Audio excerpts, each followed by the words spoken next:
Eh bien bonjour à tous, bienvenue à notre 21e Matinale Pro en 1975.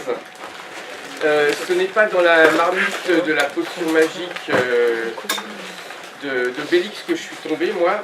C'est dans le premier numéro de Fluide Glacial. À cette époque-là, c'était nouveau, c'était impertinent, drôle. Et ça a été pour moi une révélation. Je le dis depuis longtemps.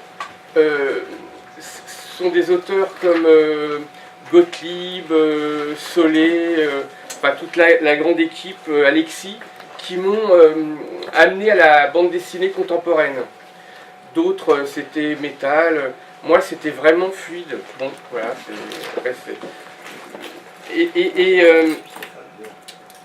Si aujourd'hui je suis libraire, il n'est pas impossible que ce soit à cause de ces gens-là. Et c'est pour ça que je vous présente aujourd'hui Yann Lindingre, qui depuis 2012 a repris le flambeau de Fluide, et c'est pas une mince affaire.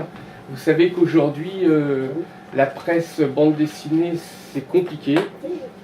Mais Fluide est toujours là, et c'est tant mieux. Donc voilà, je vais te laisser la parole, Yann, pour me présenter un peu tout ça. Voilà. Donc, je suis Yann Lindingre, je suis entré à Fluide par la petite porte, enfin, c'est pas une petite porte, j'étais auteur. Je suis entré sous l'ère Albert Algou, c'est Albert Algou qui faisait office de rédacteur en chef au début des années 2000. Vous connaissez peut-être comme chroniqueur. Bon, il a fait une apparition, j'ai eu la chance d'entrer sous l'ère Algou parce que alors lui c'était une espèce d'iconoclaste, comme dirait le capitaine Haddock. Et il ne s'est pas attaché, enfin il n'était pas trop attaché exclusivement le beau dessin, etc. Ce qui était quand même une chance pour moi. Et assez rapidement, j'ai commencé à écrire pour d'autres, comme Manu Larsonnet ou Jean-Christophe Chauzy, le frère Touron. J'étais peut-être davantage scénariste que dessinateur. Je ne suis pas un historien de Fluide Glacial, je suis plutôt un auteur qui a repris le flambeau. Mais effectivement, si on prend l'histoire de manière chronologique, donc, il y a eu toute cette première période avec ces gens qui étaient partis de Pilote, enfin surtout Gottlieb, parce que Pilote était un journal d'ados quand même. Et Gottlieb, suite à 68, parce que en 75 on n'était pas encore très loin, enfin on vivait encore dans l'utopie de 68, l'idée qu'il fallait être libre, qu'il fallait s'amuser de tout. Je me suis tout de suite assez vite appliqué dans la vie du journal parce que c'est un journal qui, même 40 ans après, fonctionne toujours comme au premier jour, à savoir comme une famille. On y entre comme auteur, mais on y entre aussi comme membre de la famille. Moi, dans ma position aujourd'hui, quand je fais rentrer un nouvel auteur, alors c'est au début, c'est avec un petit galop d'essai, c'est quelques pages, etc. Le vrai test, c'est quand on l'invite à son premier bouclage, de voir s'il trouve sa place avec les autres. Comme disait Gottlieb dès le début, oui, il y a du pipi caca, il y a des fois, comme il y en a dans Charlie Hebdo, mais c'est pas que ça, et c'est surtout pas ça. Et il y a même une certaine incompréhension, parce que quand je reçois des dossiers de jeunes impétrants, comme dirait Montebourg, je vois quasiment que ça. Et je me dis, il y a un problème, c'est des gens qui ne nous lisent pas, et il faut nous lire. Et Gottlieb disait qu'il en souffrait un peu, enfin il en souffrait de cette incompréhension. C'est-à-dire que les gens qui ne vous lisent pas, vous cataloguent tout de suite dans le truc humour pipi caca. C'est pas ça, Fluide Glacial. On me demandait, on me le demande souvent, c'est quoi aujourd'hui Fluide Glacial? Qu'est-ce qui a changé depuis le début? Alors évidemment, dans les années 70, quand on voulait se marrer, c'était comme dit Marc, on allait pousser la porte du kiosque, on allait acheter Harakiri ou Fluide Glacial ou l'écho des savanes. Depuis les débuts, il y a eu la télé, il y a eu Canal+, ensuite il y a eu Internet. Les gens qui ont 16 ou 17 ans aujourd'hui ne poussent pas la porte du kiosque quand ils ont envie de se marrer, ils vont sur YouTube, etc.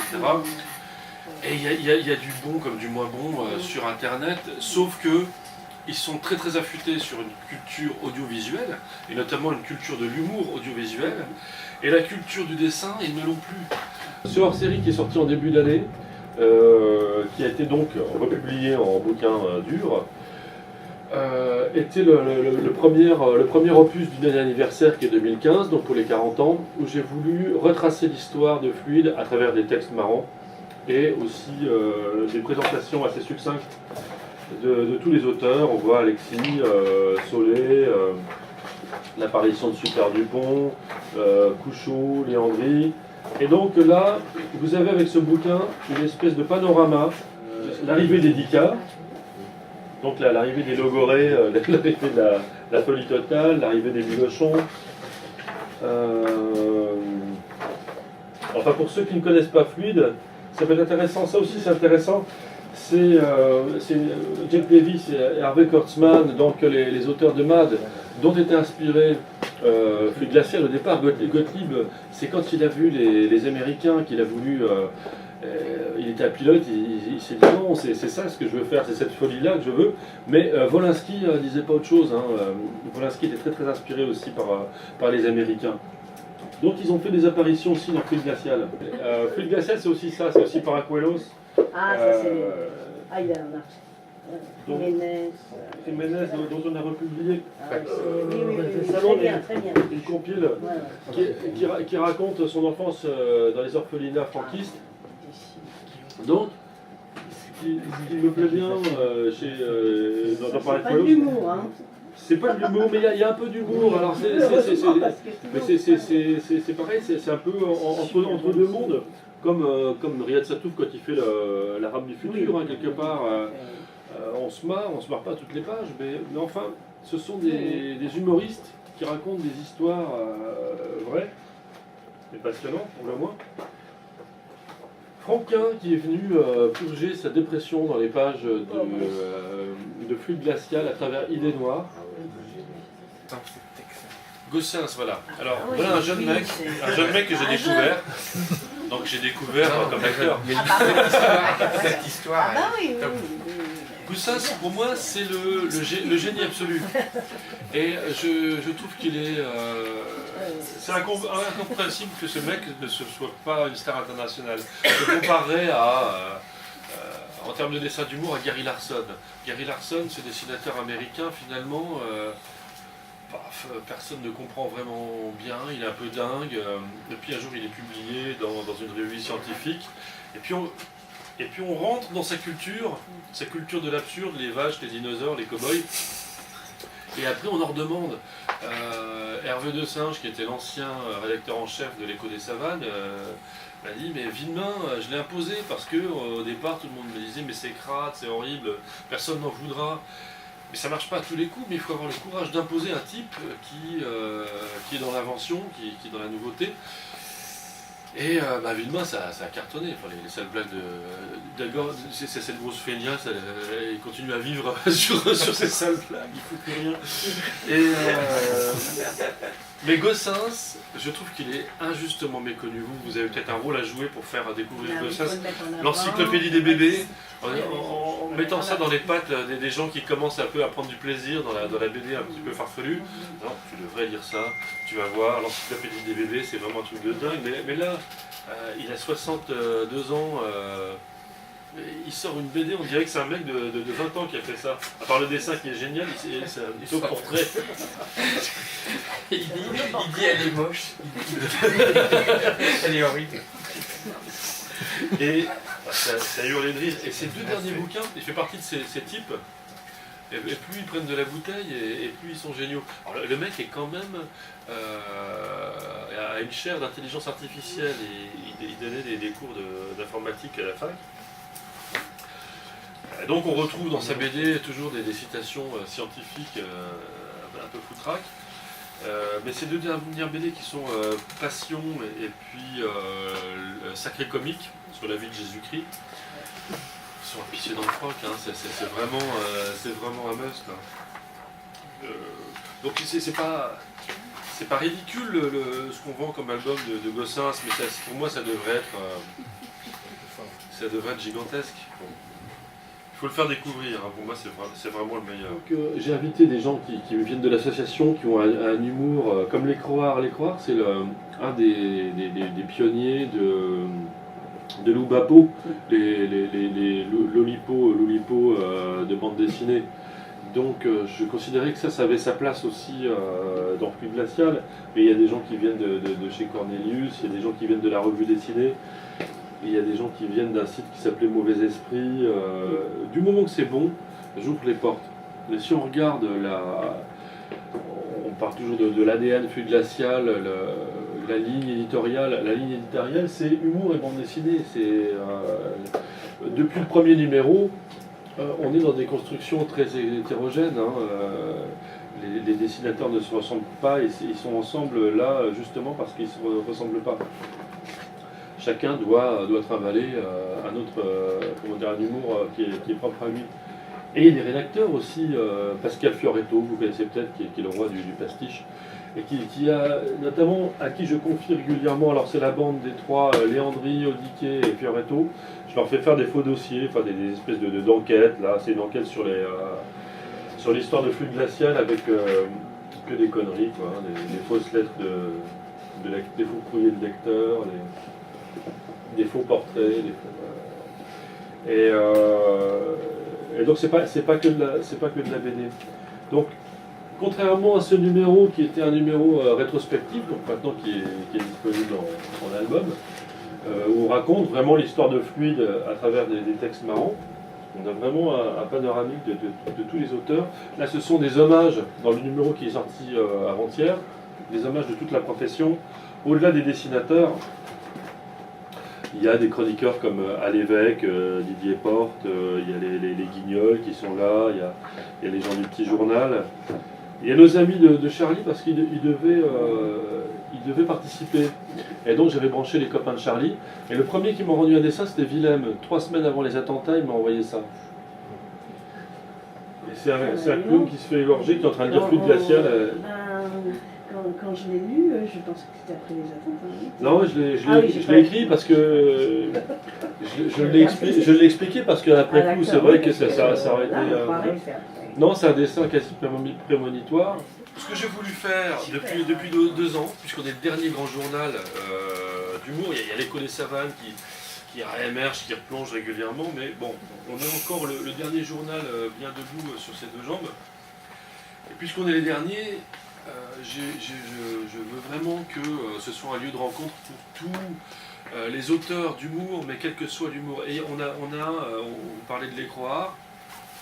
On a d'autres auteurs qui viennent de l'association, donc Riyad Satouf est aussi un auteur de l'association, mais il y a un cartooniste qui s'appelle Malheur, qui est un Autrichien. Je ne sais pas si vous connaissez, alors c'est pas chez nous, mais c'est L'art selon Madame Goldgruber. C'est son inspectrice des impôts qui prétend qu'il n'a pas le droit à un abattement parce qu'il n'est pas artiste, parce qu'il fait de la bande dessinée. Et il essaie de lui démontrer qu'il est artiste, et c'est une espèce de joute, de rhétorique entre l'inspectrice des impôts qui décide ce qui est de l'art ou pas de l'art. C'est super philo, et en même temps c'est une espèce de panorama sur ce qu'est le monde de l'art aujourd'hui. Et où essaye de se situer ou pas, où situe-t-on la bande dessinée dans le monde de l'art. La bande dessinée, elle s'en fout complètement, située ou pas, mais... donc, il y a Jean-Christophe Menu aussi, maintenant qui a 2 pages tous les mois dans Fluide Glacial, qui s'appelle Croquette, où je l'ai invité à parler des expos, des concerts qu'il va voir, parce que c'est quelqu'un qui fréquente beaucoup un certain milieu artistique, alternatif, et il raconte ça par la bande dessinée. Et donc il a sa petite chronique. Je trouve que c'est pas mal aussi pour des jeunes ou des moins jeunes. Je sais pas pourquoi je dis des jeunes, en fait, vous n'avez pas faire qu'il y a des jeunes. Mais... Non, d'ailleurs, c'est pas les jeunes qui disent.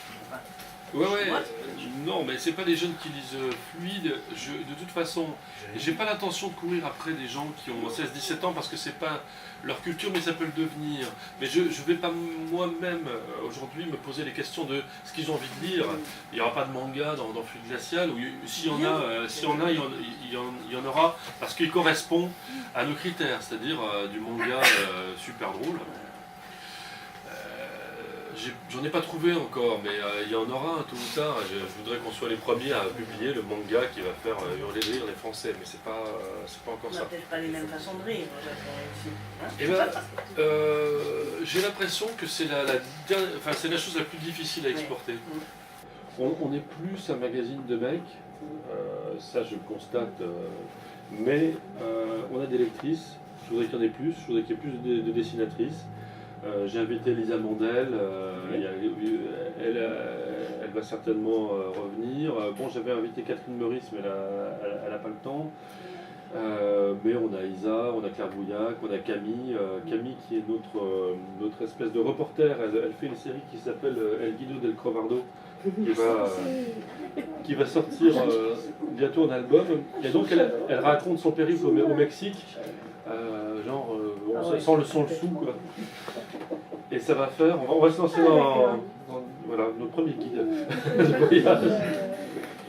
Tous les 3 mois, on fait une compilation Fluide de luxe de 3 numéros. Ça coûte 10 € pour 250 pages. Pour ceux qui veulent nous découvrir en librairie, au moins pour le libraire, ça ressemble plus à un bouquin. Et puis pour ceux qui nous ont un peu oubliés, ou qui ont oublié d'acheter le mensuel, ils peuvent nous retrouver à un prix assez intéressant en librairie. Pour vous, à Médiathèque, c'est pareil, vous pouvez commander au lieu de vous abonner. Et d'ailleurs, le numéro anniversaire paraîtra aussi en version librairie. Et puis, autrement, vous avez chez Dargaud.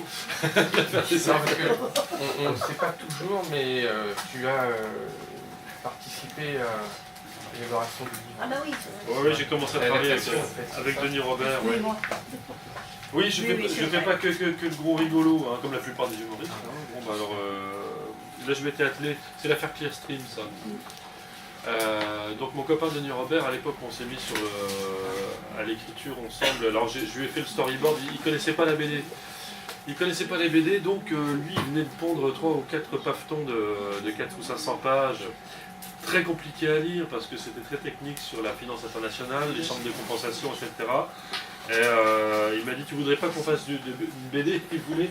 Il m'a dit, on pourrait faire Titine chez Clearstream. Je lui ai dit non, on peut pas.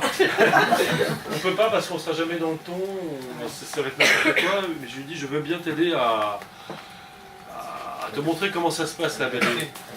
À l'adapter. Donc je lui dis, si tu veux écrire pour de la BD, il faut que tu fasses comme ça, que tu dialogues, que tu oublies des... Alors pour lui c'était un crève-cœur d'oublier des détails, il voulait que tout soit hyper précis. Et la BD, non, la BD, pour moi, doit donner envie d'aller lire les bouquins ensuite, dans un deuxième temps, si on veut aller plus loin dans l'analyse, mais elle doit rapidement, avec un bon rythme, faire comprendre de quoi il est question. Donc je lui ai aussi conseillé de faire rentrer plus de scènes de vie, de scènes de copains, parce que c'était souvent des histoires d'entretien, paf, avec un juge, avec un témoin, donc il fallait rendre ça plus vivant. Je l'ai accompagné sur 300 pages, après j'ai passé la main parce qu'il fallait vraiment que je retourne à mes bêtises. Mais je suis content d'avoir fait ça, en plus on l'a fait à un moment où il s'en prenait plein la gueule. Dans le moment où il avait tout perdu. Hein. Et à la fin, il gagne, alors, mais j'étais plus là pour les dernières pages. À la fin, il gagne tout. On parlait tout à l'heure de la presse BD, il y a un numéro, je ne sais pas si c'est vraiment de la presse, à mi-chemin entre presse et livre qui sort depuis peu, Arg, qui fait de la BD aussi. Est-ce que vous suivez? Qu'est-ce que vous en pensez? Ben, j'en pense que du bien. Déjà, j'en pense du bien. Je les félicite et je les encourage. Et je leur pique leurs auteurs. Parce qu'ils sont mieux payés que chez nous. Donc, Pierrick Starsky, qui est un des créateurs de Arg, nous propose aussi à Flux Glacial avec le dessinateur Pierre Place une série. Donc, on se fait des échanges. Mais je pense que, vous savez, c'est comme les restos dans un patelin, s'il y en a un c'est bien, mais s'il y en a 4 ou 5 sur une place c'est beaucoup mieux, parce que ça crée une émulation, et puis... C'est pas forcément non plus les mêmes sujets et le même non, style, mais ils sont pas tout à fait sur la même ligne, mais ils sont vachement courageux déjà, je trouve ça très bien, c'est comme la revue illustrée, je leur envoie des... Ah ouais, mais je leur envoie des petits mots d'amour. Parce que c'est vachement dur. Et moi en tout cas, j'ai eu la chance de trouver un journal qui était existant, qui avait quand même 20 000 abonnés, on roulait avec une certaine inertie, même si les ventes commençaient à descendre parce qu'il y avait la crise de la presse, etc. Il fallait trouver des idées, remettre du sang neuf, animer le journal. Je partais pas de rien. Aujourd'hui, partir de rien... sans plan marketing, etc., et ne vivre que sur sa réputation qui se forge petit à petit, c'est super difficile. Alors bon, certains ont un peu d'aide, d'autres, comme la revue dessinée, se maquent avec Futuropolis, un peu, bricolent comme ça. Ça implique aussi que pour les auteurs, bon bah c'est pas très bien payé, qu'il faut être militant là-dedans.